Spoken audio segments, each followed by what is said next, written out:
La motivation, c'est un feu d'artifice spectaculaire et éphémère.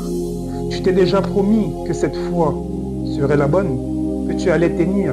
Au bout de quelques semaines, tout s'effondre. C'est là que la majorité abandonne. Et toi, tu ne veux pas faire partie de cette majorité. Toi, tu veux réussir. Je vais te raconter une histoire, mon expérience avec la motivation. Combien de fois j'ai juré que cette fois je tiendrais bon, que cette fois je ne lâcherai pas.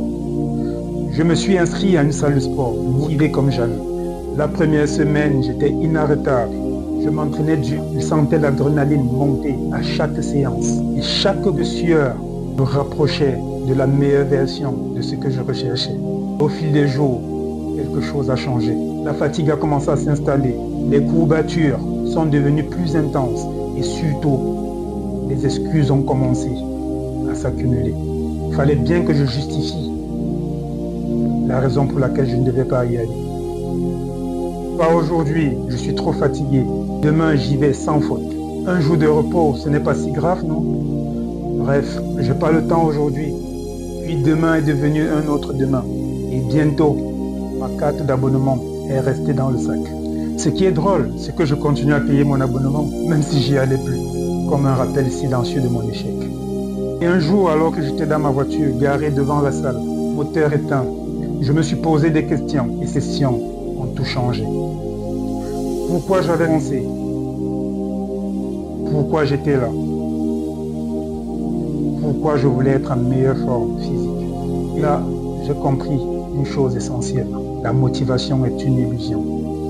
Elle est surtout influencée par notre humeur, par notre fatigue, par notre météo interne.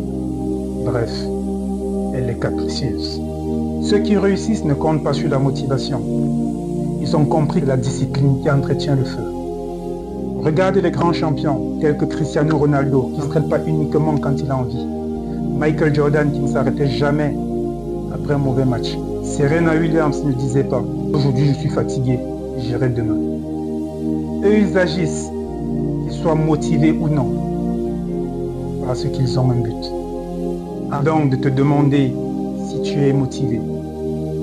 Demande-toi plutôt pourquoi est-ce que c'est important pour toi. Quand quelque chose est prioritaire, tu ne cherches pas d'excuses, tu trouves des solutions. Tu vas au travail même quand tu es fatigué, non? Tu t'occupes de tes enfants, même quand tu es épuisé, non? Alors, pourquoi tu abandonnes tes objectifs personnels dès la première difficulté? La clé n'est pas l'envie, la clé c'est l'engagement. Tu n'as pas besoin de motivation, tu as besoin de discipline. Si tu veux que ça change, applique ces 4 stratégies dès aujourd'hui. Clarifie ton pourquoi. Pourquoi veux-tu te transformer? Pour être plus fort? Pour être fier de toi? Pour tes enfants? Trouve une raison. Trouve une raison qui te prend aux tripes. Accroche-toi à elle. Traite tes séances comme des rendez-vous importants. Rendez-vous chez le médecin ou une réunion de boulot, tu ne l'annules pas, n'est-ce pas?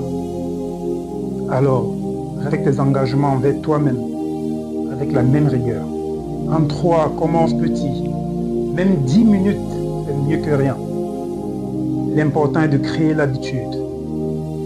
Pense aux conséquences de l'inaction en 4. Que se passera-t-il si tu abandonnes? Dans 6 mois, seras-tu fier de ton reflet dans le miroir ou regretteras-tu encore une fois de ne pas avoir tenu bon? Aujourd'hui, prends une décision. Arrête d'attendre d'être motivé. Agis. Parce que ceux qui réussissent ne sont pas ceux qui attendent, mais ceux qui passent à l'action. Like, partage cette vidéo et dis-moi en commentaire quel est ton pourquoi. Surtout, tag un ami qui a besoin d'entendre ça.